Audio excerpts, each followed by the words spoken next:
est à la croisée d'un système, c'est-à-dire qu'en fait on aurait pu croire que justement ce qui s'est passé avec la canicule aurait arrêté l'espèce de marchandisation qu'il y a du système de santé.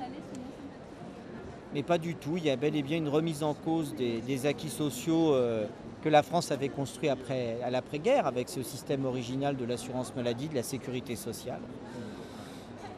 Et là, les lois qui vont se préparer dans les mois qui viennent vont aller vraisemblablement vers, on l'a vu avec la naissance des franchises médicales, mais avec la santé va coûter de plus en plus cher aux familles, aux malades. Très inquiétant. Oui, et les hôpitaux, tout ou partie, vont changer de statut, donc vont probablement être privatisés, oui. C'est irréversible? À l'heure actuelle, dans la pensée économique dominante, celle du néolibéralisme, c'est inéluctable et c'est un tort. Je pense qu'on changera, je pense que ça ne durera pas non plus.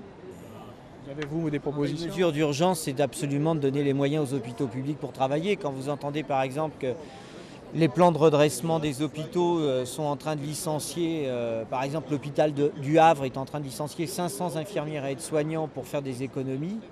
La question, c'est où on va mettre les malades. Voilà. C'est ça la mesure d'urgence. Mais bon. Quand on dit ça, évidemment, tout le monde dit c'est encore une fois de plus l'hôpital devant tout le monde hégémonique, mais non. Quand vous prenez n'importe quelle civilisation, n'importe quel drame de société, à Kaboul, au Darfour, sous les bombes, en état de guerre, la seule structure qui reste toujours opérationnelle et ouverte, c'est l'hôpital. Même avec une baraque de bois, de planches, c'est l'hôpital. On est par terre. C'est pas vrai. Oui, bien sûr. Non. On a passé un hiver épouvantable. Et après, c'est parole contre parole. On a une ministre de la Santé on a l'impression qu'elle gère tout ça par-dessus la jambe et qu'elle n'en a pas grand-chose à faire. Ça va tomber forcément. On ne sait pas. On voit pile ou face quoi. On ne sait pas. On verra.